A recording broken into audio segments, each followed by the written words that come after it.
Good evening and welcome to the Pope Paul VI Learning Resource Center, the Catholic University of Eastern Africa in Nairobi. My name is Mark Masai of NTV. Na jina langu ni Zubeida Kome kutoka runinga ya KTN News. Kutoka popote pale ulipo na kukaribisha katika mdahalo huu unaowahusisha wagombea wa ugavana katika kaunti ya Nairobi. This is the final of two debates involving the 9 candidates cleared to run for governor. In the second debate, we are hosting Senator Johnson Sakaja of the United Democratic Alliance, UDA, which is affiliated with the Kenya Kwanza Alliance, and Mr. Polycarp Igathe of the Jubilee Party, member party of the Azimio la Umoja One Kenya Coalition Party. Kulingana na kanuni zinazosimamia mdahalo huu, wawaniaji wana muda wa dakika 90 za kulumbana kupitia maelekezo na maswali kutoka kwangu na mwenzangu Mark.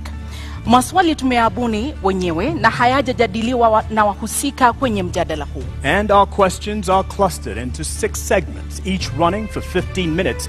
As per our debate rules, each candidate has 2 minutes to make an opening statement, 1.5 minutes to answer a question, and 60 seconds for a rebuttal. The topics have been carefully selected after a thorough assessment of sentiments of the regular residents and voters in the city of Nairobi. Na maelekezo yetu pia yanahitaji wagombea wanaoshiriki mjadala huu kuzingatia tasfida wakati wa mjadala, kumaanisha kwamba wasitumie lugha chafu ya matusi au kudhalilisha wenzao, waendesha mjadala na watazamaji wanaofuatilia mjadala huu mbashara. Lugha ya maneno au ishara zinazoweza kutafsiriwa kuwa matusi hazitaruhusiwa kutumika kwenye mjadala huu. The same responsibility is shared by the audience seated here in this auditorium.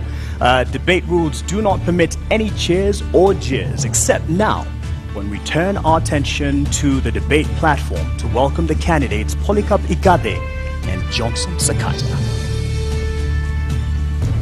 Na mtazamaji, kuingia katika ukumbi huu kwenye mdahala huu, kwa sababu Sakaja kufikia sasa hajawasili, inamaanisha kwamba Polycarp Igathe wa Jubilee ndiye atakuwa ukumbini kwa hivi sasa. And the show must move on, so we will call in this first candidate, Polycarp Igathe of the Jubilee Party.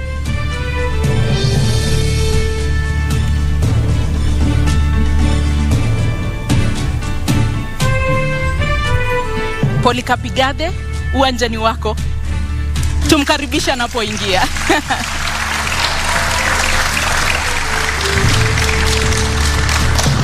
Thank you. Maintain the position of your podium for the length of this debate. And as indicated, our starting time was clear to all the candidates invited. Thank you for honoring this invitation. And that slot remains open for Johnson Sakaja, the UDA candidate running for governor.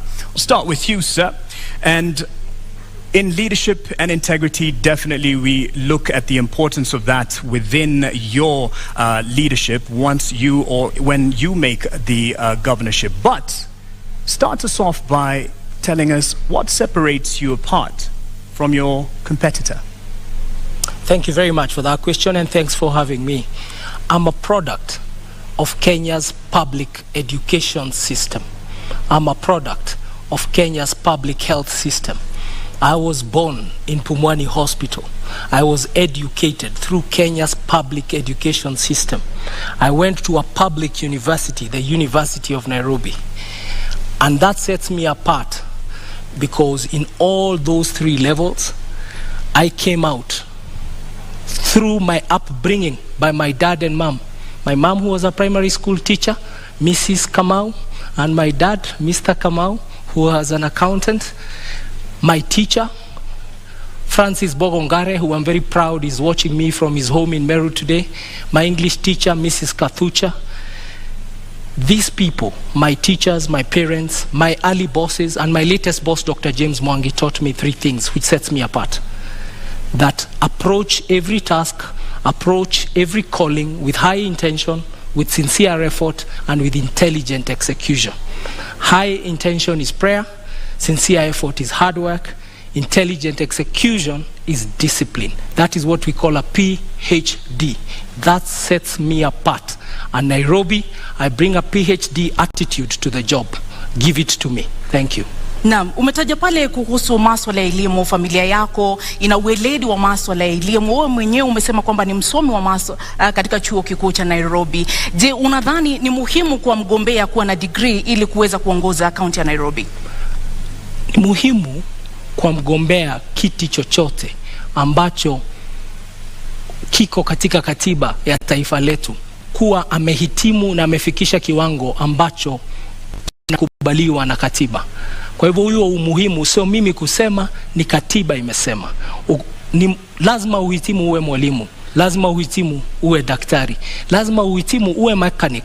Hata kuosha gari inahitaji uwe umehitimu, au kuwa waiter.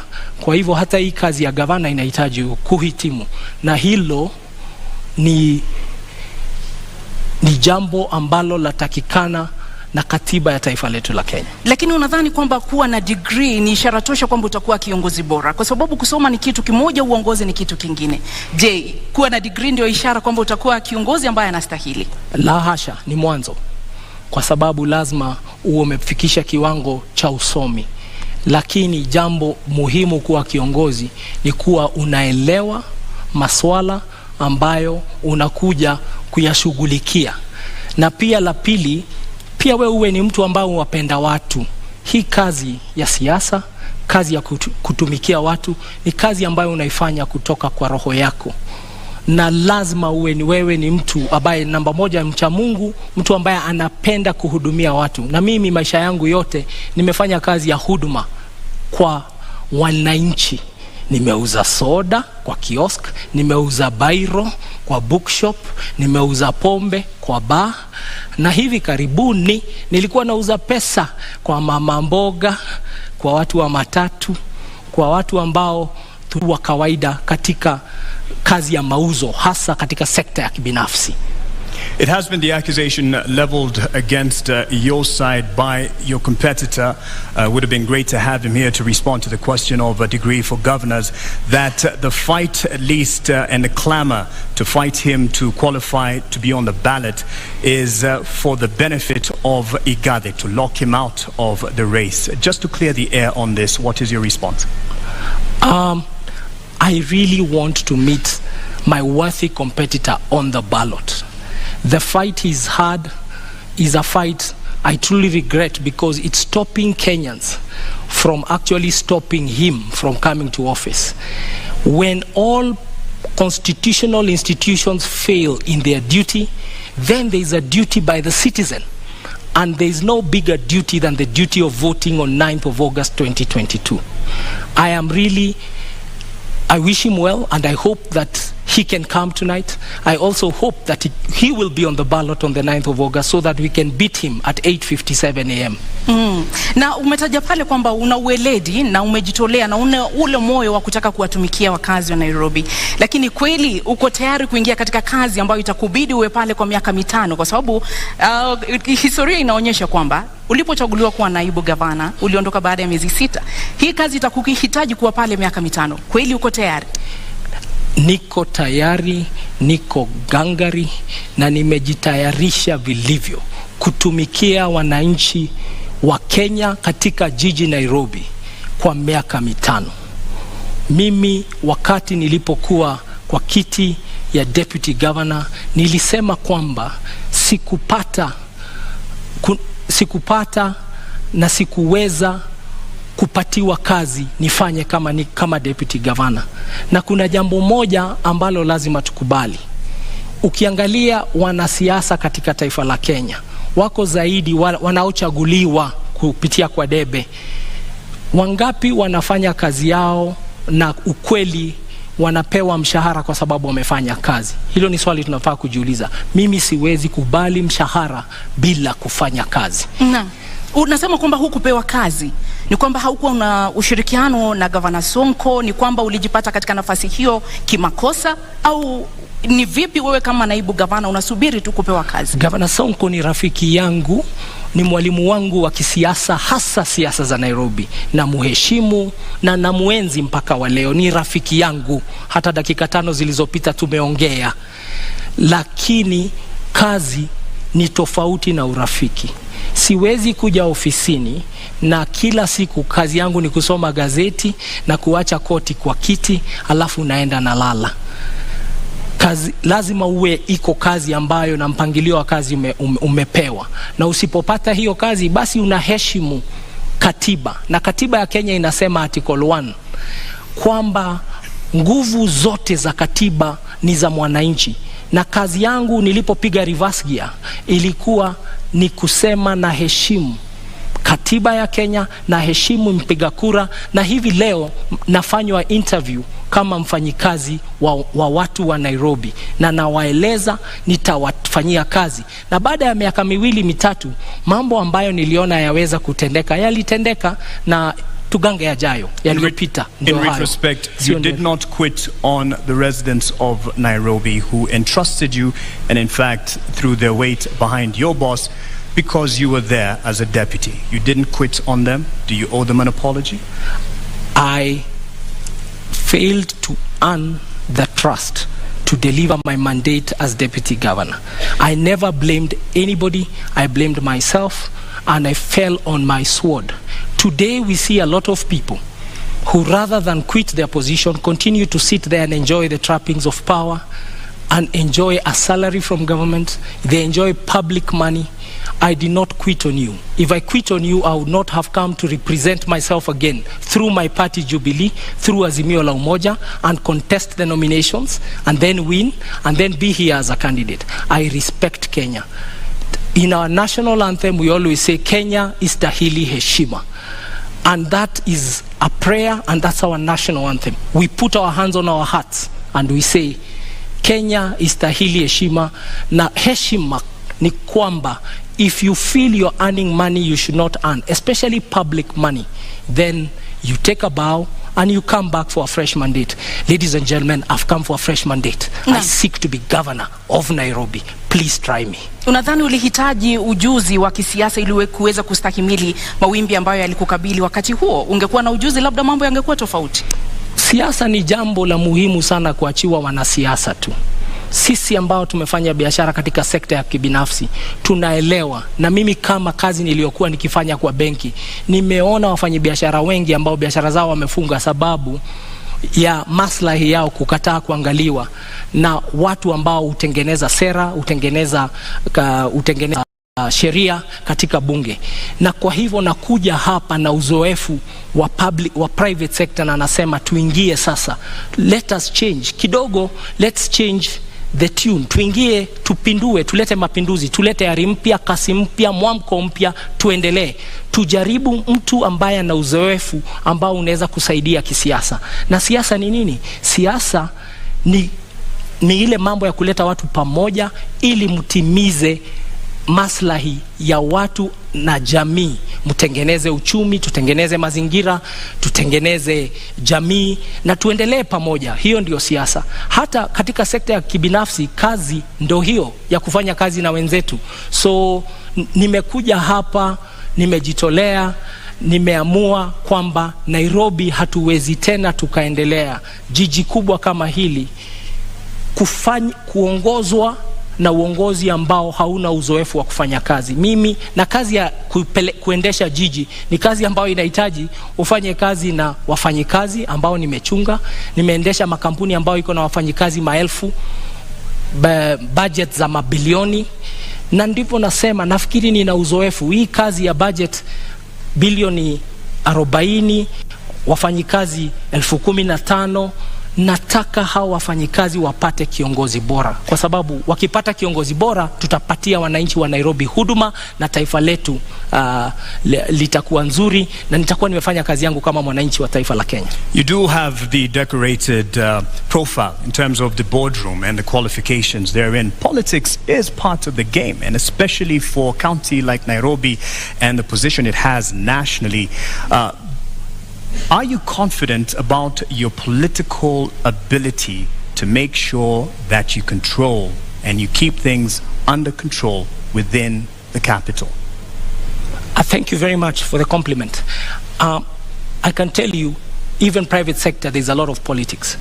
In business, there are shareholders, there are employees, and there are customers. Shareholders invest in employees. Employees invest in customers. Customers pay the shareholders, and the cycle works like that. In politics, the shareholder is the political party. The political party then nominates candidates who come as politicians and civil servants who come as civil servants. And the work of civil servants is to then serve the public. And the public in turn keeps giving power to the right party. I am very proud to be a member of Azimio la Umoja, led by the most disciplined shareholder in politics, if I can use those words, Raila Amolo Odinga Baba. He has run the most disciplined political party. I'm very proud to be a member of his team. I'm very proud to be a member of the Nairobi team with my colleague Edwin Sifuna, with my colleague Esther Passaris, with all our MPs. I'm very proud. And because I'm joining a disciplined team, we are going to serve the public. What has been the problem of politics is just like in business, we have employees. In politics, what we see is that you have politicians, political parties and politicians who have come together to steal from the public. It's like a shareholder and an employee and management stealing from the customer. That's not sustainable. What I can say is, in closing, that remark is, when a customer loves you, no one will harm you. When a voter and the public loves you, no one will harm you. We are seeing it in Sri Lanka. We are seeing it in very many countries, that people are eventually the silent majority. We have in Kenya, we have a very big silent majority. Quiet people, decent people, honest working people who go about their lives. They are really tired of the circus of usual politics, of insults, of drama, of coming late for interviews, of eligibility to a job.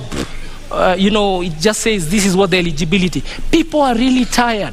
And I know that because I live amongst the people and I'm a son of this country. People just want a normal servant service person. They just want a politician or a leader who just gets the job done. And me and my partner, my deputy governor, who's an accomplished scholar, Professor Philip Kaloki, we are just here to get the job done.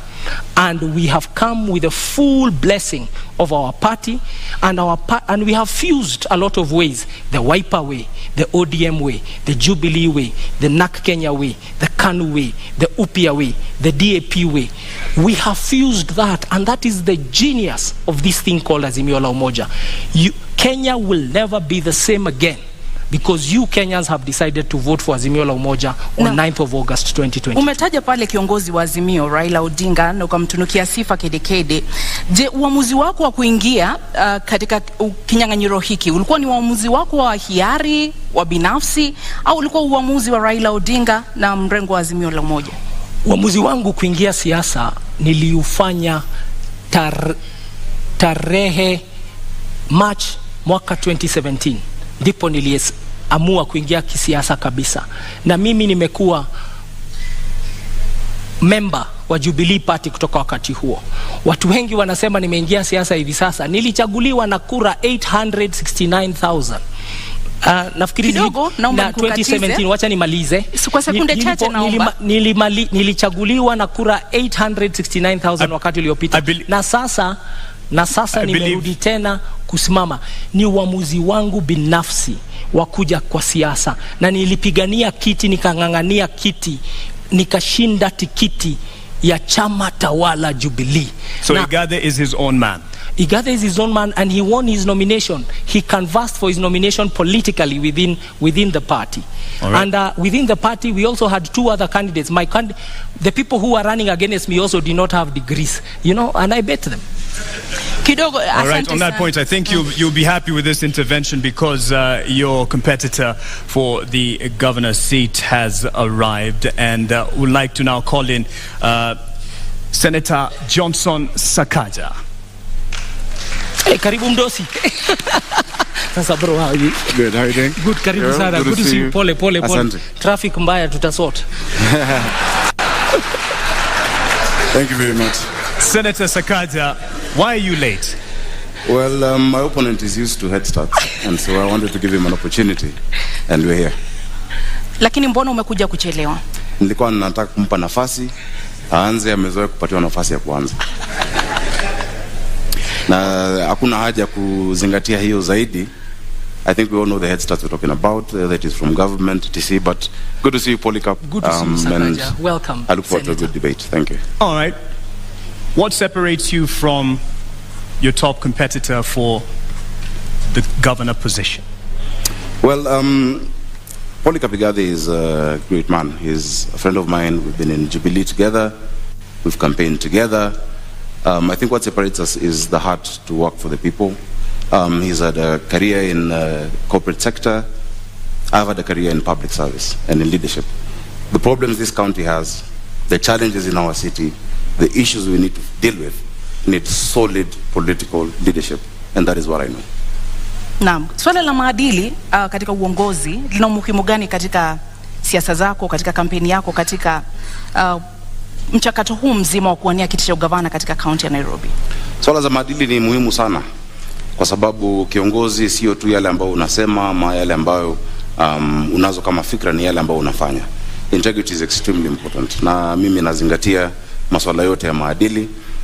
I think integrity defines who you are, and it's not about who you are in public but also who you are in private, and that's what defines a leader, because as a leader your work is to set a good example. Your work is to show the community and the society where to go to. And so, of course, integrity is not perfection. Integrity is not pontification. Integrity is not saying that you'll never make any mistake. Integrity is taking responsibility. And integrity is being able to stand up and say, yes, on this I am right, and yes, on this I am wrong. That is integrity. You speak about abiding, and part of the requirement for governor is the competence and the credentials. Yes. Do you believe that it is important for someone running for governor to have a degree? It's not just important, it's a requirement by our constitution. Do you have a degree? That's the reason I'm here. That's the reason I've been gazetted. I do have all the qualifications required to run for governor of Nairobi, and on top of a degree, beyond just the academic qualifications, I have the competence, the character, I have the will and the experience to lead this county of Nairobi. Why is it so contested? Because, as I've said, the head starts being sought include that. I think, and I feel bad for my opponent, because majority, or rather the biggest part that his team has been relying on was not to have me on the ballot. I'm glad I had his aid, because I've been around, I've been in this complex and listening, saying that he wants me on the ballot. I'm glad he said that, but many of his political benefactors do not want me on the ballot because they know the effect of that. I do have a degree from Team University. I presented it on the 6th of last month to the competent authority, which is the Commission for University Education. After that, it was presented to the counterpart commission in the in our neighboring country. They verified it. Many people have said that I'm trying hard to prove that I have one. Actually, it's my detractors trying hard to prove that I don't have one. Now, this issue is before the court, and the reason I sympathize is that if my opponent and his team focused on going to the people, then they would stop looking for solace in the courts. I have it. In fact, I would want to display it today to all of you to see. I don't know how you'll verify it, but the competent authorities and institutions that have to verify it have actually said it is correct. Na kwa dakika moja unusu, kwa sababu sasa hivi tutaanza kuzingatia muda kulingana na sheria na masharti ambayo tuliweka awali. Kwa dakika moja unusu, endapo utachaguliwa kuwa gavana wa kaunti ya Nairobi, kisha baadaye kesi iwasilishwe mahakamani ambayo itabatili ushindi wako, utawajibikia wakazi na wapiga kura wa Nairobi? Hakuna kesi inaweza kubatili ushindi wangu, kwa sababu kwanza ushindi wangu, najua ndugu yangu anaongea juu ya 8:57 am. Ushindi wangu utadhihirika, utaonekana. Nafikiri vile mmetutawanyisha kutoka wale wengine ilikuwa kwa sababu ya utafiti ambao umefanywa, na utafiti umeonyesha kwamba niko mbele zaidi. Mambo ambayo yako kotini yataisha kwa sababu tunajua ukweli ambao uko. Hakuna tashwishi hapo. Na zaidi ya hiyo, kwa sababu kumekuwa na hiyo kizungumkuti ambayo imeongozwa na serikali, and I have said it previously, who has been driving this and how it's been driven. I think by the time we're going for re-election, we'll make sure that there's even more to be able to show on that. So that is not an issue of concern. What is of concern to us, and what is of concern to anybody worth his salt as a leader in this city, is the plight of the millions of Nairobians who are suffering the lack of dignity and the lack of order in our city. And that is where our focus must be. So I do not expect any challenges beyond that, because what is out there is political propaganda. If you look at the lengths that the state has gone to try and stop my candidature, if you look at the resources deployed, including diplomats and the ambassador, etc., intimidation of institutions, revoking and revoking, etc., then you know that there's something there. And I think nothing of that source will stand the test of time. Are you saying that those who are backing this fight for your contestation for the position of governor are behind your competitor? Yes. What do you say about that? You have an opportunity to respond. Our worthy competitors have pitched themselves as victims, and the entire platform is victimhood. That they are victims of the weather, they are victims of the law, they are victims of what they call the system. But facts are facts, and the truth is the truth. I have said I really would love to meet Senator Sakaja. I think out of abundance I would like to meet Senator Sakaja on the ballot. Because on the ballot, so that we can beat him, and so that the people who are the last line of defense when all other institutions fail prove to him that they know better, that wajinga waliisha Kenya na waliisha Nairobi. If any other institutions fail, the people should never fail on the ballot. Na muda umekwisha. Senator Sakaja, je, uamuzi wako kuingia kinyang'anyironi, ama niweke hivi, uamuzi wa kuingia kinyang'anyironi ulikuwa wako binafsi au ulikuwa wa chama na kiongozi wa chama? Nimefurahi kwanza tumemaliza hicho kipindi kwa sababu I'm able to prove and to show that I have the qualifications, and that is going on. I'm looking forward to it. And I know millions of Nairobians everywhere I've gone to tell me every day that they're praying, and because they can see that big hand of the state, and we shall be vindicated in due course. When there's time after this, I'm available to speak to that. Of course, my intention to run for governor of Nairobi has been my intention. I've grown up in this city. I was born in Ngara. I've seen this city when it had some semblance of a working city, and I've also seen the lack of dignity and order in our people. The lack of dignity when Mama Mwende in Kayole had to watch her daughter die at Mama Lucy because of an ambulance. I've seen that, and I've committed myself to lead the charge of providing order and dignity in the city. So it was my decision, it is my decision, and beyond that, it is a resolve of the millions of Nairobians to rescue this city from state capture. Your decision, you say, but it is on a ticket UDA under Kenya Kwanza. Yes. If you are elected as governor, how much of a burden will the patrons of your particular alliance have or be to your leadership as governor? I think I've distinguished myself over the years as an objective leader, as a leader who stands his ground, as a leader who stands on principle. Many times, even before what my competitors and their colleagues thrive on, they like talking about the handshake, I've demonstrated what we call siasa safi. When the Honorable Prime Minister, former Prime Minister's retirement benefits were being rejected in Parliament because his now partner and brother said he must retire from politics, I'm the only person from Jubilee who stood up to defend. When Honorable Oloch was being fought at Pan-Afric by Jubilee members on the 26th of October, I'm the one who defended him. When Babu Owino was thrown into a cell and Raila Odinga and Wetangula could not remove him, I went, despite there not being any agreement before the handshake. I believe in siasa safi. I believe politics is not enmity. And I want to assure even my opponent that once we get into office, some of the ideas he has, because he's a good manager, and this city also needs, in some areas you need managers, of course, led by a leader with a vision.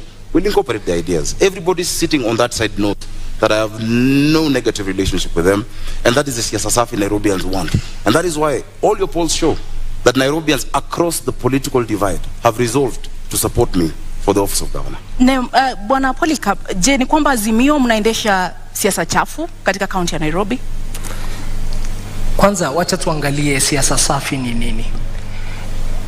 Mwaka uliopita taifa la Kenya, the amount of money, pesa ambazo walituma kwa serikali gatuzi kutoka kwa serikali ya kitaifa was 370 billion shillings. 370 billion, Nairobi ilipata 19 billion. 5% only ndio ilikuja Nairobi. Nairobi, wapiga kura Nairobi ni 11% ya tuko 2.4 million out of 2.4 million voters out of 22 million voters in the country. Now, Nairobi contributes 2.2 trillion wame collect Kenya Revenue Authority. 60% ya hiyo 2.2 trillion imetoka kwa viwanda na wafanyi biashara hapa Nairobi. How does somebody contribute 60% of revenue and you only share 5% back? Na hiyo siasa safi ndio senator wetu amefanya katika Senate. Kazi ya senator ni kutuombea pesa. Ametuombea tu 5%. Alienda huko kufanya kazi ya county zingine. Hapa ndio sababu Nairobi hamna mashule. Tuna nasari pengine 211. Tuko na health centers kidogo sana, da dispensary.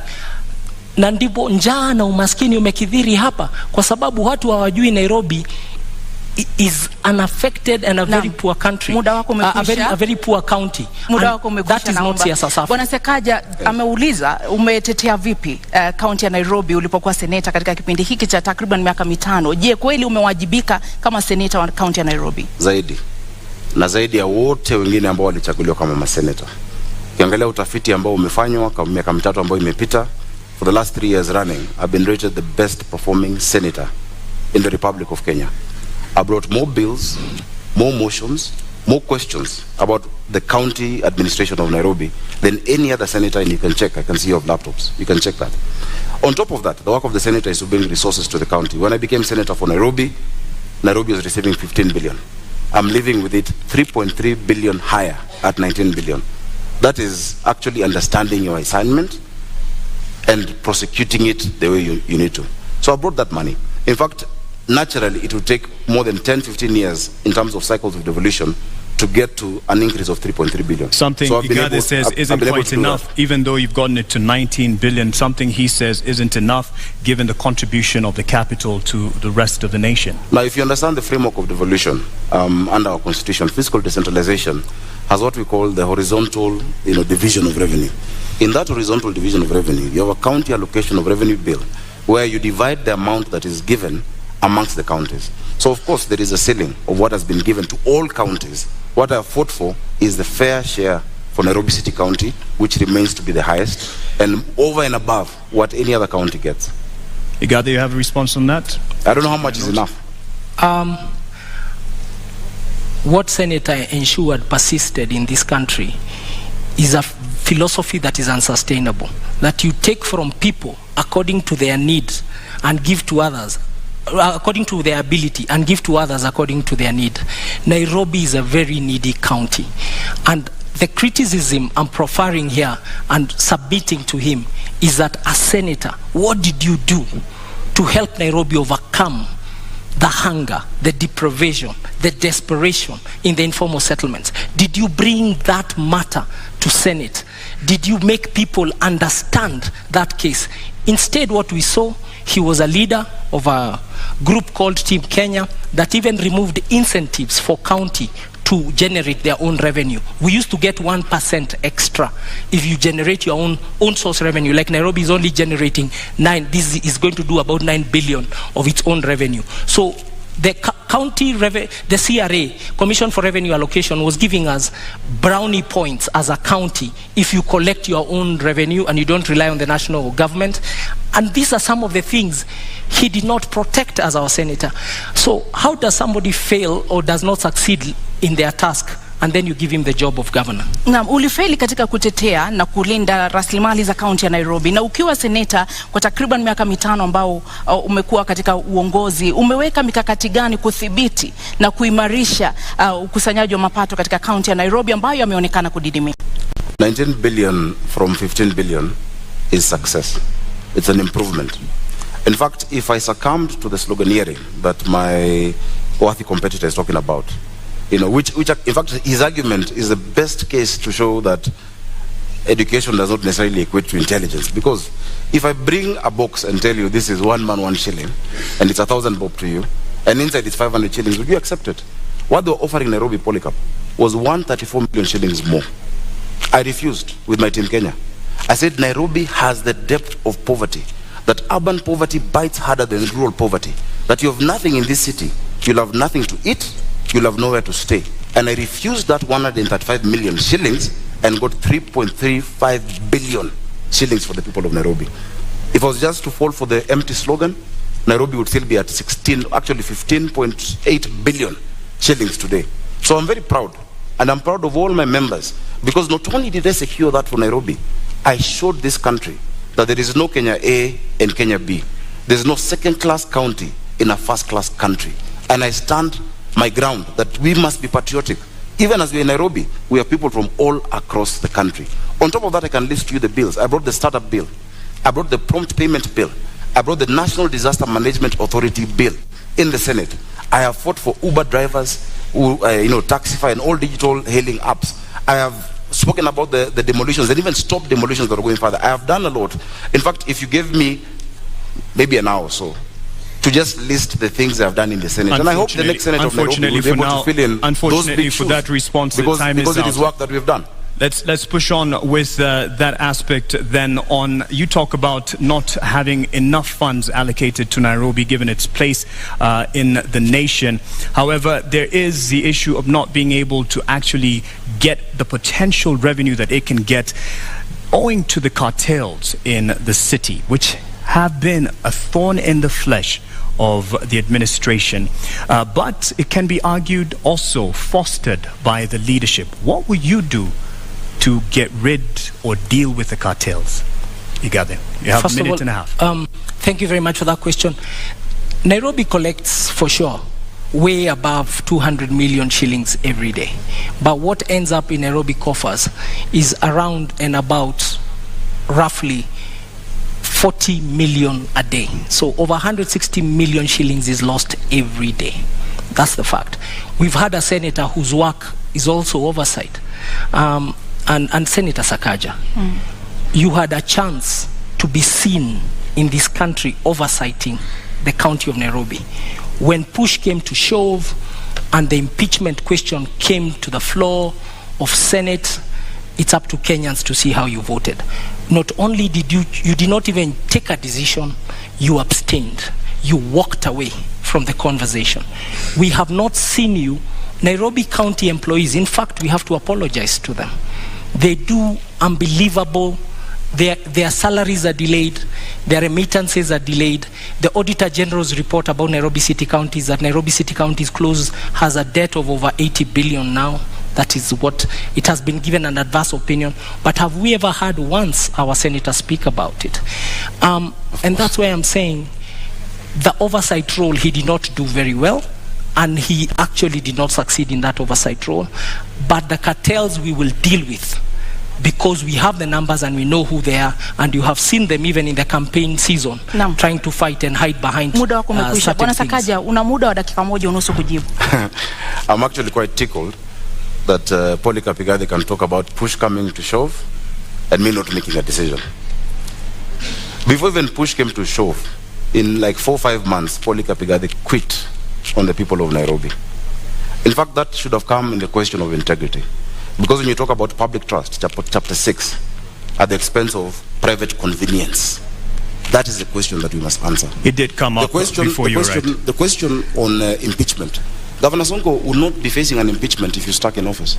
In fact, if you're stuck in office, you probably would have been the incumbent governor. If you're stuck in office, there'd be no NMS in Nairobi. The reason we have NMS in Nairobi is after Polycarp Igathe could not wait or stand the heat in the kitchen, he ran away in less than 6 months. This city needs resilience. You need to be tough. You cannot say that you have betrayed 800 and I think, how many votes did you guys get? 40 or something thousand votes, 840,000 votes, because you could not get the trust of one individual, yet 1 million Nairobians have given you the public trust. When push has come to shove, look at the Senate answered. I have spoken more times than any senator. I have raised more questions in the Senate than any other senator. In fact, I have taken the former Governor Sonko to court on the action he took on Matatus. The record is clear. This county needs a political manager who understands how to deal with the leaders and how to deal with the issues of the people, but has a thick skin. In fact, if half of the tribulations I'm facing right now in my bid were on Polycarp, Azimio would have no candidate. But I have stood. Your time is out, you've stood, you ran off. He'd have quit. Integrity, I define integrity as what you do in private. If it ever became public, you'll never be ashamed. I'll tell you what is not integrity. Is uttering false documents and then standing here and saying I have integrity. Go to the website of the East African, of EACC. Go to the website of IBC. Check the university governors, Sakaja, Senator Sakaja. No, let me go. Go and check what Senator Sakaja cited as his degree in 2017. It's a public document. And then look at the degree he's saying it is today. We don't even know who he is. Is your name really Sakaja? Nairobi. Careful. All of us, careful. We can no longer entertain charlatans in positions of high national responsibility. And charlatan is not an insult. It's people of questionable integrity. It's people and individuals who come to steal from you wholesale to distribute retail to their friends. And I submit to you, the man to my left will do exactly that. Careful. I think the man to my right did exactly that by running away from the mandate given to him by Nairobians. Actually, the entire mess we have in this city. Because when he ran away from office, and I think he said somewhere because he got a bigger salary somewhere, I don't know. This city went into a spiral. I assure you, even the drafting of the articles of transfer, I had to be involved because we had to rescue Nairobians. And he ran away from that public office. Now, if you cannot withstand the heat of a deputy governor, you can't run Nairobi City County. You have 85 MCAs, possibly 40 nominated, 125 MCAs. You have 17 constituencies. If just one Mike Sonko made you run, tomorrow matatus will strike. The next day, hawkers will be on the street. The next day, and you're trying to run this county by being popular, it will not work. Again, as I've said, it is really unfortunate that the only card they had was to try and stop me from being on the ballot. I want to tell you to wake up, smell the coffee. On the 9th of August, I'll be on the ballot for governor of Nairobi City County. And on the 25th, we shall be sworn in. Because Nairobians can see through the game. And the documents he's talking about, for instance, in fact, they're part, and I don't want to wade into subject this, but they're forged documents. They actually forged documents in court by them. They have tried to... Lakini huwezi kuthibitisha hilo, sio? Of course I can, because even the signature there is not my signature. Lakini sisi kwa sababu hatuna hizo stakabadhi hata kuruhusu kutumia. Tuachie hapo, lakini wacha nijieleze, naona dakika zinaenda. Utanipa nafasi nzuri nijieleze. Mimi nimehitimu na nimesoma na nimesimamia watu wa Nairobi. Jina lako ni Sakaja? Not just in fair weather. Sakaja ni jina lako halisi? Nafikiri mlialika Sakaja. Jina lako ni Zubeida. Niko hapa kuuliza maswali, uko hapa kujibu, naomba. Ukiuliza swali ambao kama watu wa Nairobi wanasema itoshi. Mwenzako amekuuliza swali. Kwa sababu uko hapa kujibu, ndio sababu tunakupa nafasi kujibu. Jina lako ni Sakaja. Out to the issues Nairobians are facing instead of trivializing this debate as to what my name is, honestly. My name is Arthur Johnson Sakaja. Naam. I'm the senator of Nairobi and the incoming governor, God willing, on the 9th of August. Asante kwa kujibu. And I want us to talk about water. Let's talk about the poverty our people are facing. Let's talk about sorting out mobility and transport. Let's talk about sorting out our children in school. Let's talk about the issues of the people. And the rest of the games being played by the state and our opponents can then have their way. Because Kenyans have seen. In fact, I want to give you full reassurance. Just yesterday, a few of the government administration officers have called me saying that they've been coerced into supporting the candidature of my opponent, and they've refused. Chiefs have refused. Well, we can't. DCs have refused. We can't quite verify that. That's I can verify your that, word. But you should also be able to verify the questions he has. I have 16 seconds. That's your word on that. But he said, and you didn't quite respond directly to it. To what At the moment, I'm quite clear, Senator Sakaja. Thanks, Mark. At the moment of reckoning, when there was questions over the leadership of former governor, the moment of impeachment, let me explain how Senate walked works. away. Let me explain how Senate works. It's my question. Sure, go ahead. When you go to the Senate, I've seen one of the candidates here. There are 3 buttons to press when you have to vote. You either press yes, you press no, or you press abstain. For you to run away from the vote in the Senate, you actually walk out, you don't press any. Meaning to abstain is actually a vote, and it's a statement that you make. But the tradition, because Parliament is ruled by the standing orders, by traditions and by precedents, and the past jurisprudence that has been set in the Senate. When a matter comes regarding your county, you're supposed to prosecute your position on the floor and then let others make the decision. Because if you vote yes to impeach a governor, of course it shows your conflict of interest, because you want also to be governor. Then it shows that you're putting a man down. And let me tell you, Kenyans have grace. No matter the ills of Governor Mike Sonko or whoever else would have been there, you never kick a man when he's down. So when you press yes, you've displayed your conflict of interest. If you press no, it means that you're actually abetting and agreeing with what he has done. And so the tradition from 2013, when an impeachment has been brought to the Senate, is the Senate of that area actually abstains on that vote. I'd have had the luxury of walking out and not being there for that vote. It's a decision I would take again if it came to me. And I'm proud of the decision I made. You had a point to raise on that earlier. I want to come in and say, yeah, it's true. Don't kick a man when he's down, but I have a better statement. Don't kick a dead dog.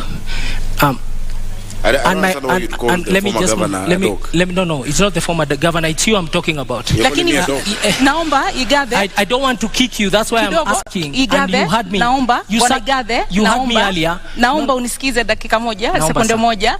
Tafadhali tusitumie lugha ya matusi wakati na kudhalilishana katika mjadala. Wacha niseme hivi. Let me say this. Not kicking a dead dog is actually an English phrase, is not an insult.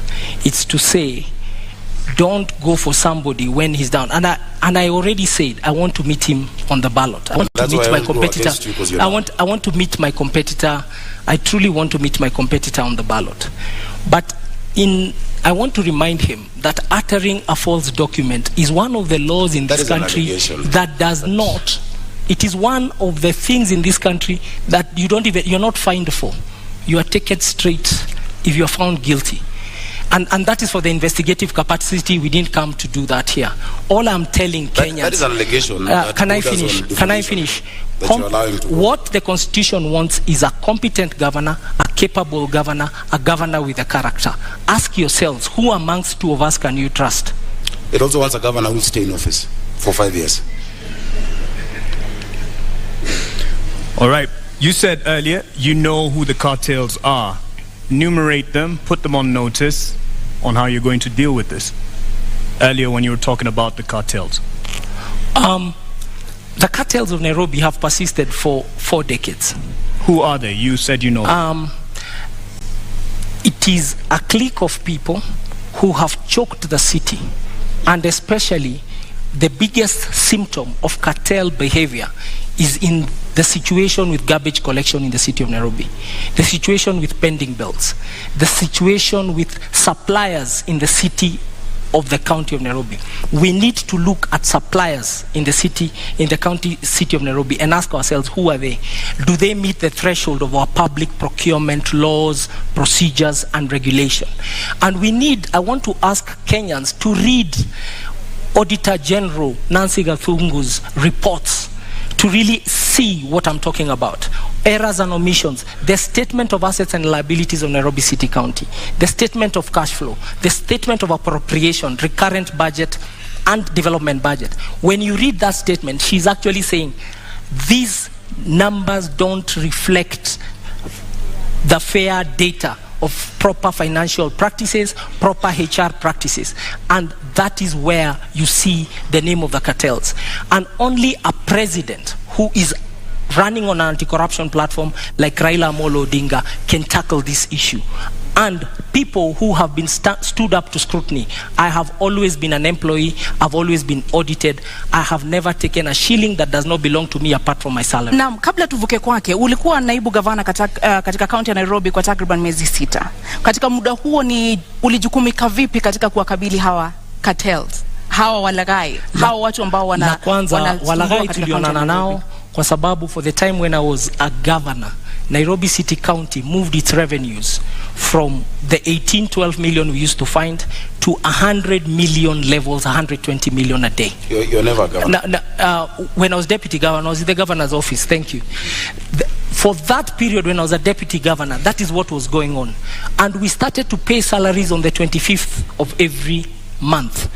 There was also remission of all statutory deductions. When I was there, I started the titling program for Nairobi to give title deeds into Nairobi. That process has taken 5 years, is now being completed as we speak. When I was there, I formulated and changed the management of Nairobi City County Water, the Nairobi Water and Sewer System. The new existing chief executive and their team came in. So there are a couple of things that we did within those 6 months. So we had some achievements, and I want to assure you that we'll accelerate them when we come to office, when you vote for us. Kama seneta, unakubaliana naye kwamba waliweka mikakati ya kuweza kukabili hawa cartels na kuweza kulinda rasilimali za kaunti ya Nairobi? Kwanza nafikiri vile amesema vile alikuwa alianzisha na ikakamilika bila yeye. Inamaanisha Nairobi haikumuhitaji. Kwa sababu it's just demonstrated that even whether he was there or not, it happened. I think if you stayed true and didn't quit and run away when things got hot, maybe things would have been better for the port of Nairobi. We'd never know, and unfortunately, we'll never get to learn. Cartels are a lazy word. It's a word used by lazy leaders who fail to master the courage and the guts and the resilience to deal with corruption. That is what cartels are. Cartels are a weak excuse. Because all of these are human beings. If you say you know them, and even here, just at this debate, you're afraid to name them, yet you said you knew them, you'll not deal with them. If you know them, name them. Kwa hivyo huamini kama seneta kwamba kuna cartels katika kaunti ya Nairobi? Sio cartels. Ni wanabiashara ambao, the first way not to be, to have cartels in Nairobi is to refuse to be part of that system. Lakini kama unaogopa hata wezi wasema, kesho wakikutisha utajiuzulu tena. We cannot have that in Nairobi. We just need to set systems that actually remove the place they are playing. Don't be afraid of cartels, Polycarp. Whatever name you choose. I will invite you on 10th of August when we are naming them. The opposition is not allowed to name. You could also name them today, but whatever name you use to allude to them, how are you going to deal with those? Listen, the first thing you must do in the city, as I've said, is to refuse to be part of them before you even get into office. I have run my campaign by myself. I have struggled. I have funded myself. I have evidence. In fact, unfortunately, I can table it over here, that even the first billboards paid for my opponent are by the cartels, are by other shadowy figures who are convincing him to get out of office, to run for it. Once you are captured by them before you start, once you're captured by the state, once you're captured by these shadowy figures before you even set foot, you will not do anything when you're elected governor. Number two, we must reduce the human interaction with cash in Nairobi. We must digitize service provision, that all the 130-something revenue streams must be allowed to be paid digitally wherever you are. What we're going to do is this in Nairobi. We'll change the governance structure. We're going to have 5 boroughs in this city: Nairobi North, East, West, South, and Central. Each of those boroughs, pursuant to the Urban Areas and Cities Act and the County Government Act, Section 14, will have a urban area board or a borough board. And that borough, there will be an assistant city manager who will report to my deputy governor, Mushiri Njoroge, who we have agreed is not going to quit. They will report to Mushiri Njoroge, and Njoroge Mushiri is going to be the chief city manager. Now, once you localize them to an area, that these few sub-counties, these are who will deal with garbage, these are who will deal with water, these are who will deal with education and all those issues, then you reduce the capacity of that corruption. Na Bwana Igathe, unakubali muda wako umekwisha, samahani seneta. Bwana Igathe, unakubali kwamba mapendekezo anayotoa ndio yataweza kukabili wale ambao unawaona kama cartels katika kaunti ya Nairobi? Samahani, muda wako umekwisha seneta. Naomba muda wako umekwisha, tumpe nafasi aweze. Mambo ya Nairobi ni mazito. Tafadhali baada ya zungumze utuongezee dakika. Shida za Nairobi hawezi taja na dakika moja. Kama mnataka watu wa Nairobi wasikie vizuri, kwa heshima kubwa, naomba kwa heshima zaidi, kisha utapewa muda zaidi. Utapewa muda. Wao wanataka majibu. Senator Sakaja, with all due respect, you did come late, and in keeping time, there are rules that we announced at the beginning of this debate, and an answer to a question is 1.5 minutes, and you can see it clearly on the screen here. Rebuttal is 1 minute, and we did accommodate your lateness. Not enough, but we'll summarize answers. Over to you, Igathe. Ukosefu wa nidhamu ni jambo la kawaida kwa watu ambao hawajamaliza shule. Let me move to, this is what we want to do. This is what we want to do. We want to improve the society in Nairobi by ensuring we tackle the issue of hunger and depravity in the city, by tackling the issue of poor access to education in the city and poor quality access to healthcare. We want to fix the economy in Nairobi by ensuring decent jobs, proper mobility and transport. We are going to form what I'm calling the Nairobi Go portal. It's really e-government, making sure we have time and attendance for every employee. We make a fit for purpose government to serve. And lastly, to really fix the environment, kuimarisha mazingira yetu, maji na mambo hayo. Your time is up on that, but there was something he brought up, and he said even he claims to be funding his own campaigns, and says you're under state capture and you have a right to respond to this. A minute for that in terms of those who are funding your campaign. My campaign is funded by myself and my friends, and I would like him, because he has said so, to provide that evidence before the morning. That is a liar. Those are lies told by a lying liar. I'll be glad to do that. Please, you say you have some evidence to this effect. Of course, we have receipts of billboards and of, different meetings of chiefs, meetings of DCCs, them being casual. You cannot force individuals, DCCs, assistant chiefs, and many of them, the represented here know. The meetings at St. George's Primary School, where they're being asked to support those candidates, we know all of that. It is obvious. But if you'd like me to table that, I'll be glad to table it before the country. I will in equal measure table all the false documents Senator Sakaja has cited to the Republic of Kenya and to constitutional institutions tomorrow morning on my Twitter. All right, tomorrow morning there's a lot of news to look forward to, and do you agree? And then you will know what we are facing, because the contest on 9th of August is a simple contest. It's a contest in this country. It's a census, actually. It's not an election. How many Kenyans believe in competence, character, capability, honesty, unity moving forward? And how many believe in lies and all the other bad things we don't want and don't value as a society? That's the contest. We've moved into the governorship domain of this conversation, and we just like to cover more issues here. And there was a mention of Nairobi Metropolitan Services, NMS. First of all, do you agree with it having been brought in as an intervention? And in your view, was it because of a failed leadership? No, I celebrate the Nairobi Metropolitan Services. The NMS and General Badi and his team have done a wonderful job. And it was a creature of the law. We saw how it was formed. And because it's a creature of the law, it extinguishes naturally by law in November of this year. Look at what they have done. They have sunk 193 boreholes in the metropolitan area. 144 of those boreholes has been in our informal settlement.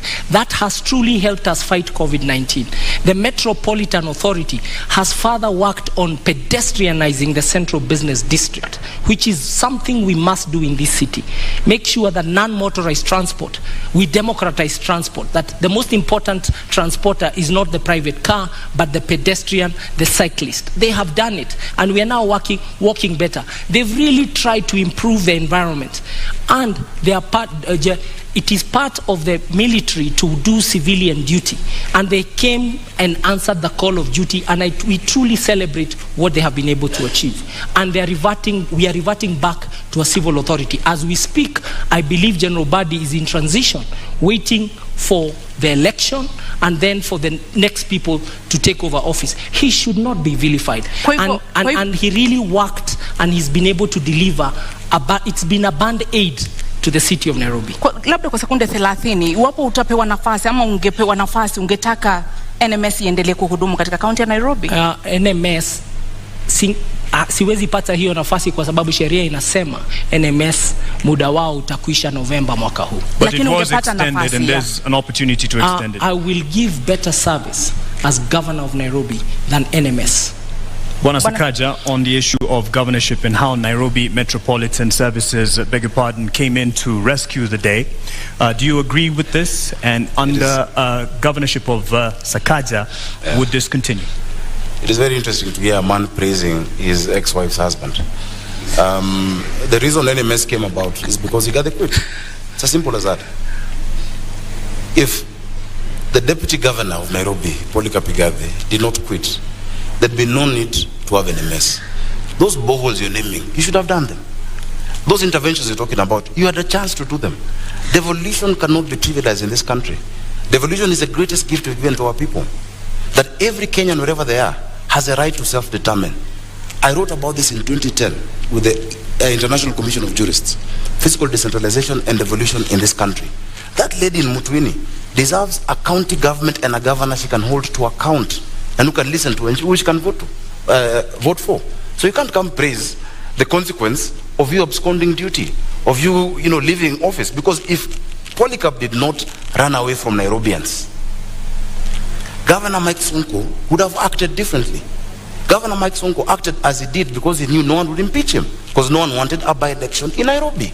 Yet having no deputy, and that's why he'd bring Miguna's name, whoever's name, he knew he was untouchable. So it is a consequence of him. And then again, understand the law. There's no way NMS will operate after August. Well, I don't know what you're talking about November. The county government that is being elected on the 9th, that will be led, hopefully, God willing, by myself, will take full control of Nairobi. So yes, NMS has had a cocktail of hits and misses, but you don't know Nairobi.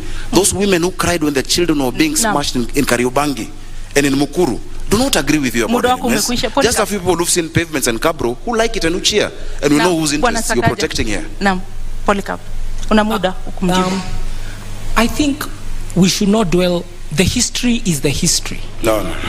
But we should learn from history. What the citizens of Nairobi want is, what are we going to do for them? And I'm being really clear that we are going to fix the financing model of the city.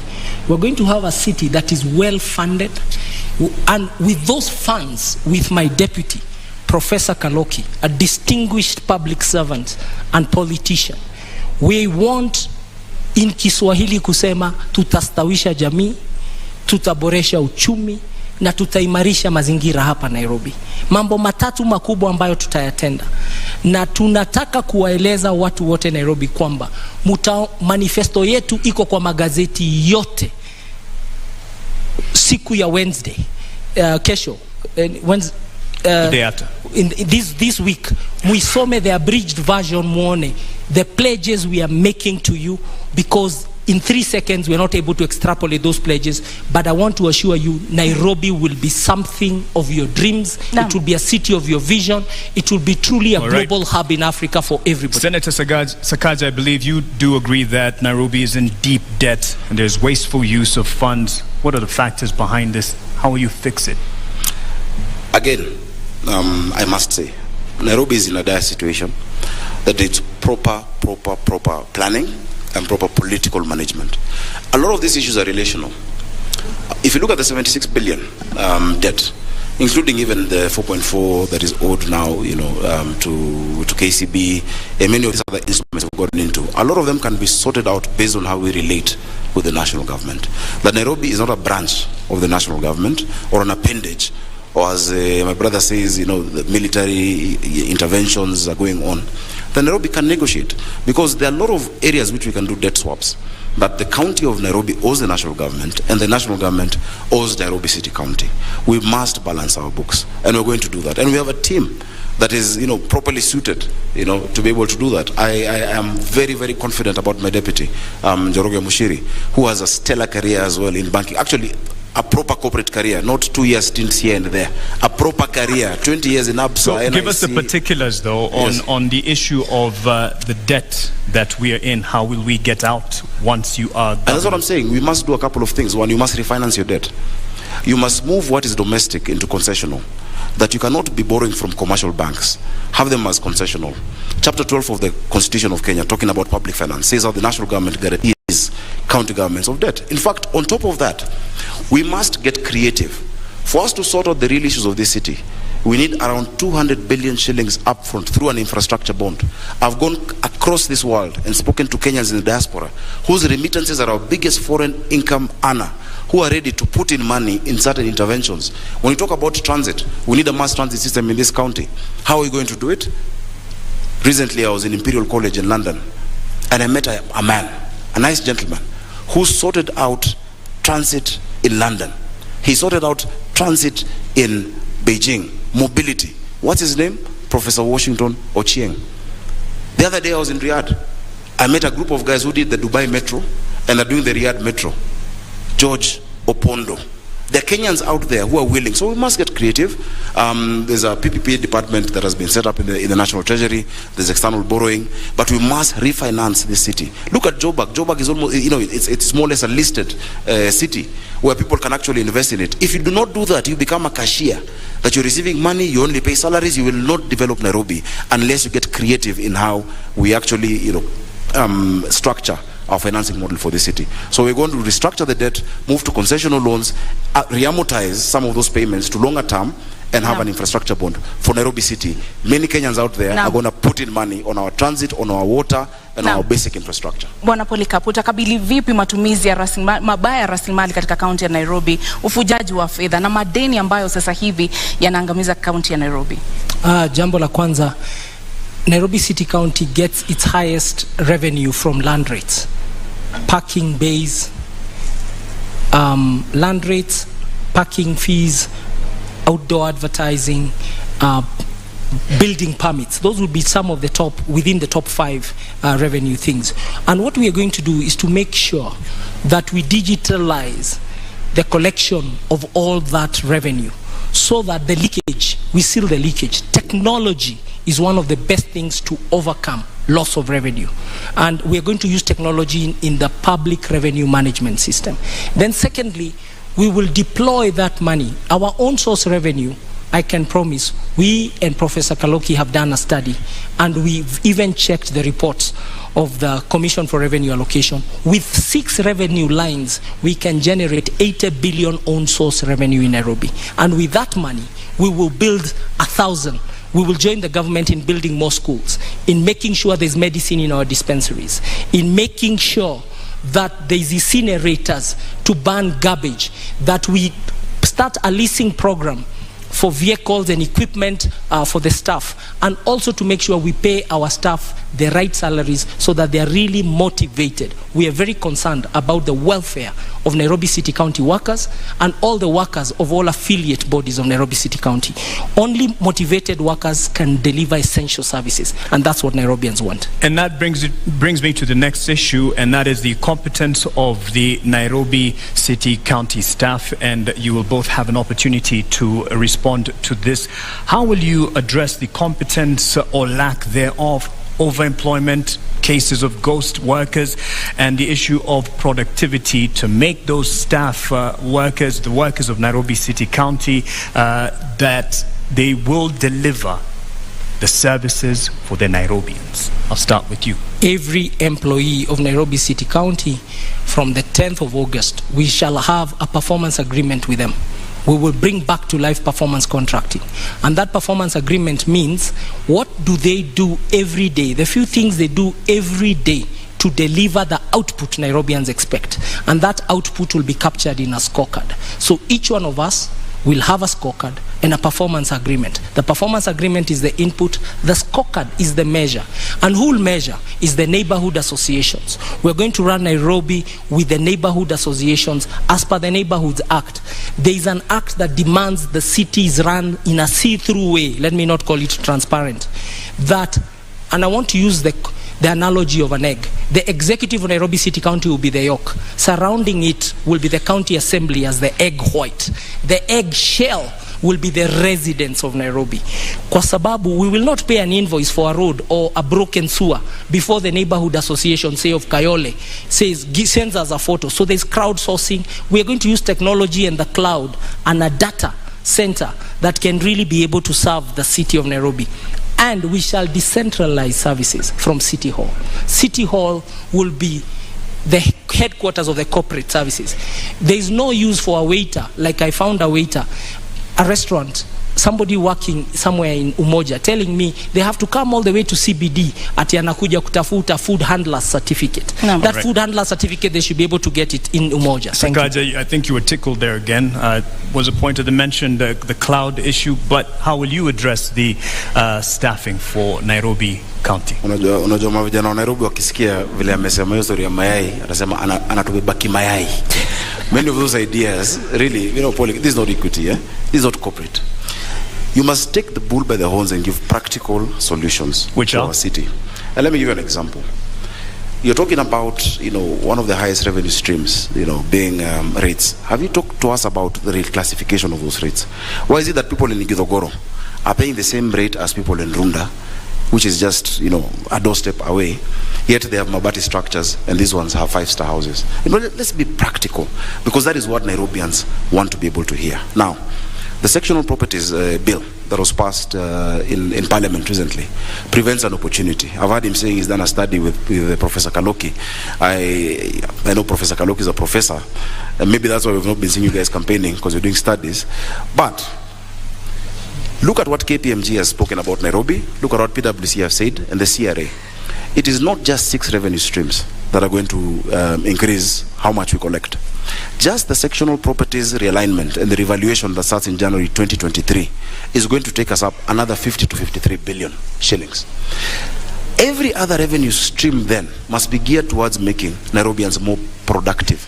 The NMS that you praise has been going around this city with GSU, harassing our traders and our hawkers, throwing them into, you know, those pickups, tetanus filled pickups and roadworthy. By the way, on the 9th, if you're listening and you're a scrap metal dealer, come to City Hall. Revenue has gone down to 7 billion. Why is that?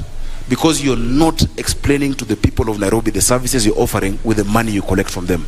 We will have a people-centered leadership. Cloud is a tool. Na muda umekwisha. Your focus must be on the people you're serving. You can't be. Muda umekwisha bwana seneta, lakini umekuwa seneta wa kaunti ya Nairobi. Umewajibika vipi katika kuona kwamba pesa za kaunti ya Nairobi zinatumika namna inavyostahili? Hakuna wizi, hakuna watu wasiofanya kazi ambao wanalipwa. Umekuwa seneta, wewe ndiye macho ya kaunti ya Nairobi. Zubeda, nadhani kabla kuja hapa mlifanya utafiti. Umewajibika vipi seneta katika kuhakikisha kwamba pesa za kaunti ya Nairobi zimetumika vyema? My time is counting while you're talking. Kama mlifanya utafiti, ungeona zile report ambazo nimewasilisha, zile miswada na hoja ambazo nimezileta kwa bunge. Hapo kati ya hizo miswada na hoja, kuna ile ambayo inaitwa prompt payment bill, ambayo pia wale wengine walijaribu kuweka katika mswada wa BBI walikuwa naleta. Ilikuwa nimeshapitisha kwa bunge. Ukiangalia yale unajua zile report ambazo nimewasilisha kwa bunge, zinazungumza itakuwa ni njia gani tatumia, mbinu gani, form itakuwa vipi kwa kisha ule jamaa. There's a guy who works just across over here in Cultivar. He's called Fred. He's one of the procurement people. Akona wines and spirits Buruburu. Anasema ya kwamba wakati akiwa job anasikia hawa watu wa NMS na GSU wamekuja, in their WhatsApp group they tell each other that hawa watu wamekam. Kuna wimbo wanasemanga walikam na kinini, vijana wa Nairobi wanajua. Wamekam na Subaru. Na wakikuja hapo they tell each other in the WhatsApp group, they close all the shops. That's why this military you're praising has not collected 7 billion this year. Let's take power back to the people. And he tried to define this election. It's not about liars and who don't lie. It's about a state project and a people's governor. Speaking about people's governor, power to the people, let's give some power to the people who weighed in on this debate. We had asked some questions from Nairobians, and I believe we're ready to sample them right now.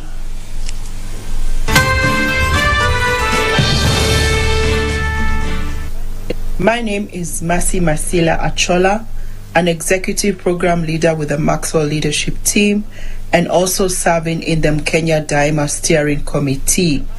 My question to the Nairobi gubernatorial candidates is, if elected to office, could you share with the residents of Nairobi what can we expect from you in your first 100 days in office?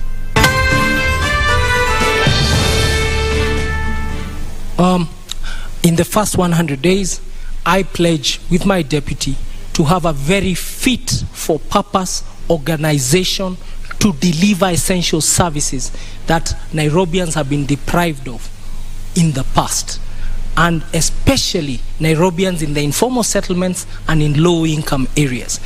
And therefore, there'll be executive order number 1 that establishes a good government, a coherent government, and a government where the deputy governor has clear responsibilities, a government where the governor himself has clear responsibilities, and where we work as partners, him playing to his strengths and me playing to my strengths, but a proper cabinet. Also, we promise you a proper cabinet that is fit for purpose, and the purpose is essential service delivery.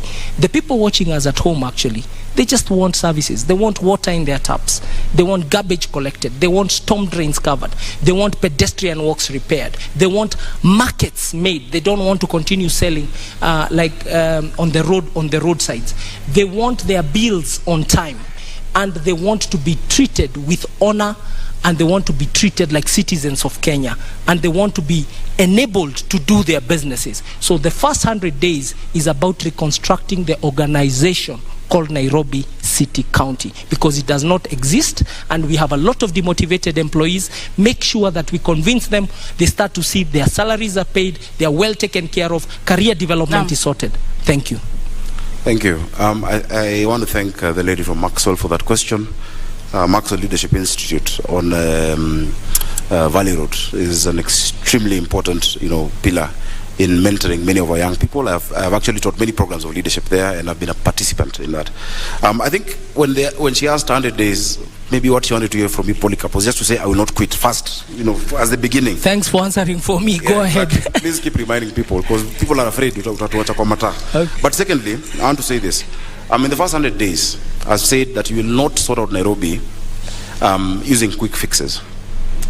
The issues of this city don't need 100, and I'm not seeking a 100-day term.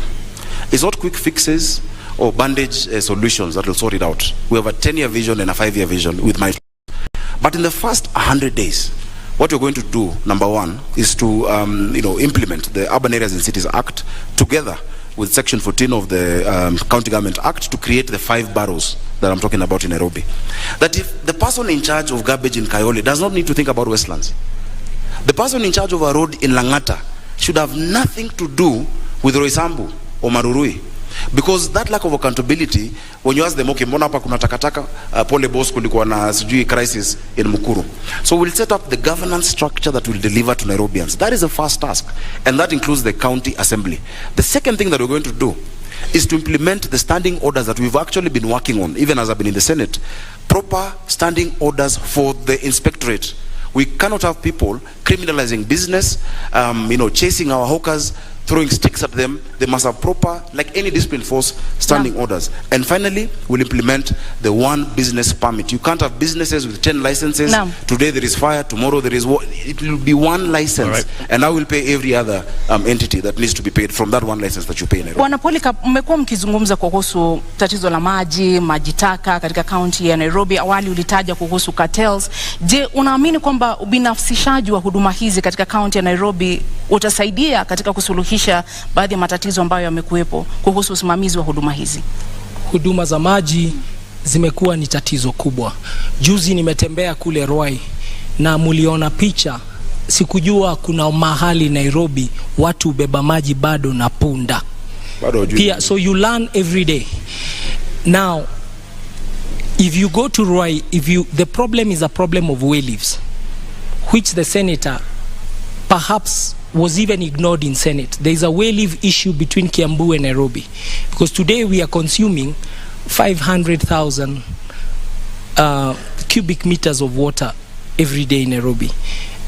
But that's really the level of production of water from our water sources, Dakaine, Roiro Dam. But the Roiro Dam and the Northern Collector Tunnel, we need to connect it. And hiyo shida ya way leave ni shida ya kisiasa, lazima tutatue, na hiyo ikitatuliwa there'll be an extra almost close to 100,000 cubic, so we'll go to 600,000 immediately, and people watu wataanza kusikia relief. But in 5 years we have to build new water sources and work with the national government to build new water sources.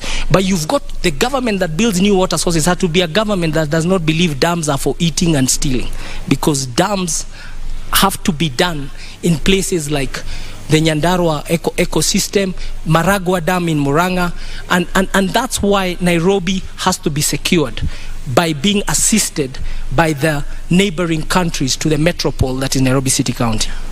Senator Sakaja, the taps in many homes and other businesses are running dry, but their water bowsers full to the brim and coming at a premium. How will you sort this? First, again, it's really nice that we're at a university, because I need to school my friend about water. There are many things you've said that are completely false. Number one, the quantity that we consume is not just 525,000 that you're speaking about. Nairobi has 4 water sources.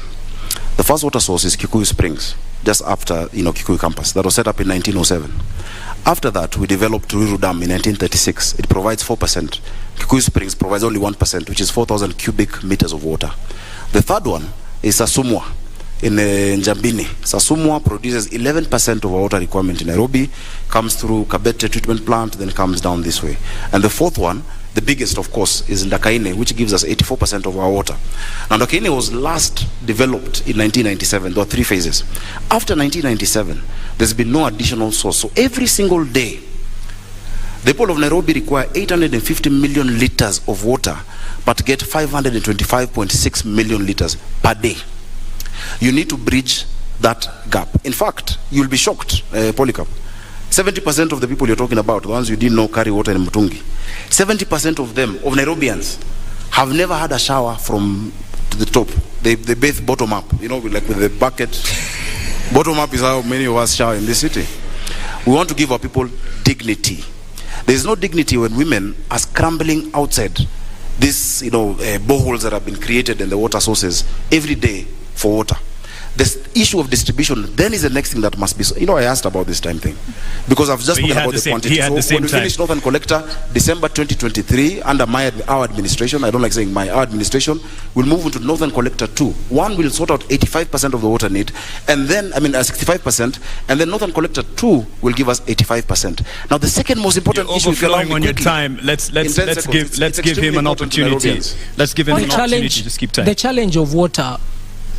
The debate in Nairobi is not about what needs to be done and how. There is consensus that we are short of sources of water. It is who will do it, because you need to be trustworthy and you need to be capable to get it done. That issue of who is the most important issue in this election. And on the issue of water, for sure, the supply and demand, there's too little supply for very high demand, and the numbers are what it is. The metropolitan area, because Nairobi even supplies Machakos, the EPZ area, with water, the biggest challenge is new sources of water for the city county of Nairobi, and that is a task between ourselves and the national government. And thank God we have Martha Karua, the original champion of water as Minister of Water during Kibaki's time, and she understands the task, and we are ready to work with her in Nairobi. For Nairobi, it will be a responsibility. On to housing, a majority of Nairobians live in informal settlement. I just want to cover as much as we can, and a majority of the populace here live in informal settlement. And how are we going to change this housing demand and give quality housing and other services for Nairobians? I'll start with you. Thank you. I'll just take the same time to finish on water. I've heard him mentioning Martha earlier. He mentioned Raila. These are people we all we know and we've worked with many years. Don't run away and hide behind them when you don't have the point. Just say the point as it is, because Nairobians are electing you to be governor of Nairobi, not Martha Karua, not Raila Odinga. They're electing you. If they elect you, if they make that decision, which I know they will not make, you must sort out the distribution issue of water, because water goes hand in hand with housing. So I've spoken about the quantity, and it's not about waiting for an angel from national government to do it. Already we're at 90% with the Northern Collector 1. The piping has been, or rather the tunneling has been done. The piping is at 34%. This side from Apro Isambu, coming from Kiambu Institute of Technology to USIU, moving down, is already going on. We have so many areas that do not have piping. I've never had piping in Nairobi. There are people who actually build houses across what were the physical levers. They shut it down, They collect water, and then you see these bowsers moving around the city, labeled clean water or NMS. That will come to an end using SCADA technology. Where as governor, I'll be able to see on my phone, Mali wamekata maji. Now, urban housing is a huge challenge in this city, and it's also something that the built environment has made people lack dignity in this city. The county government is not in the business of building houses. We shall facilitate the private sector through proper land tenure and giving them proper land of government to actually partner with them to build these houses. We can actually do it through the silo model, where you build and people move and come in there. Urban renewal is being resisted in Eastlands because of lack of trust of that institution or body that is praising here today. I wish you go there tomorrow and tell them what you said about NMS. Bwana Polycarp, maji ni mojawapo ya shida ambazo zinakumba wale ambao wanaishi katika mitaa ya mabanda katika kaunti ya Nairobi. Haswa ni mpango upi ambao uko nao wa kuinua na kuimarisha hadhi ya watu ambao wanaishi katika mitaa ya mabanda katika kaunti ya Nairobi na changamoto ambazo wanakumbana nazo? So first of all, the county of Nairobi in its own books owns close to 532 hectares of land. On it sits 12,000 single dwelling units. Nairobi has to strategically densify, but that process requires proper public participation. You can already hear my competitor is whetting his appetite to steal your homes. You people in Makadara and Jericho, umesikia, he has pronounced himself that this will be private sector led. I have told you, this thing called urban renewal, which is what they want Nairobi to take, we have to be very careful. It needs proper conversations around it, and we must build housing that is truly affordable housing, decent housing, and before we build, we must ask the people who sit in those estates, mnataka nini? How will this work, and how will you be compensated? Before that is done, we are rushing, and you've seen a big rush towards that work, and we are saying put it on hold. The Constitution demands proper public participation, proper understanding, and I want to believe that conversation has already not been held. So the housing question in the informal settlements is to continue the work that has started: roads, water, sewer, boreholes. These informal settlements require a lot of investment, and that investment requires allocation of improving our revenue, and also making sure Senate allocates us the money we require to attend to high density areas. Okay, a rebuttal in terms of what he said on your housing urban development plan there, an opportunity. There are people waiting in the wings to come and steal your houses, and you've had the private he has sector. The opportunity. You're in his time. You have an opportunity. I don't know who represents the private sector here on this stage, if you look clearly. But what I'll say is this. While you are away, when you ran away from Nairobians, Polycarp, I represented the people of Majengo in Kamkunji in court to fight what you're talking about. You are somewhere in your Bentley, living the life, never spoken about an issue of Nairobians. But now you're saying you want to steal. That they were moved from slums in Majengo. The slums were put down and put in 11,000 bob houses, while they're paying 5,000 shillings, 4,000 shillings. Today, the amount of money owed that they need to pay 60 million shillings. That's what someone wants to steal the houses. When I talk about urban renewal, the entity you're praising is rushing. Just this week, there have been more than 3-4 advertisements on the newspaper for them to engage contractors on urban renewal, and they have 28 days to go. They must stop that, and I'm putting them on notice. In fact, it's against the law. An entity whose time has ended cannot engage in 10-15-year contracts today. He doesn't have the guts to talk against NMS, and he will not. But they must not do that, because the people that you're talking about, I have represented for NMS, 5 years. NMS is not an enemy of Nairobi. I have not ran away from them, and they are saying they believe urban renewal must be done. They don't trust those people who are doing it. And you say it's an issue of trust. It's not about who's going to do it. The first thing, basic thing that they want is to know that that person will be there to do it for 5 years and will not run away. It's first deliver on that. It's unfortunately it's time out for us in terms of this debate. There's a lot to cover. I believe both of you gentlemen have spoken and have alluded to the fact that you have the manifestos will be open to the public, Nairobians to be specific, to peruse and digest, and that is where we will end it at this opportunity. I believe even the time for closing remarks are not there. If we probably managed the time a bit better in the beginning, it would have ended up even better in terms of coverage of the They're very discussion. salty. Asanteni sana kwa kuja. Thank you very Asante much. sana. Thank you very much for having us. Naam, wasemapo wahenga kilicho na mwanzo lazima kiwe na mwisho. Hii sasa ndio tamati ya mjadala baina ya wanaomezea mate kiti cha ugavana katika kaunti ya Nairobi. Indeed, our appreciation to the candidates, Polycarp Igathe and Johnson Sakaja, and to you, the audience that turned up here and out there watching on television and from around the world, of course, online. Thank you all. My name is Mark Masai from NTV. Nami naitwa Zubeida Kome na kutakia usiku mwema. Zubeida Kome kutoka KTN News.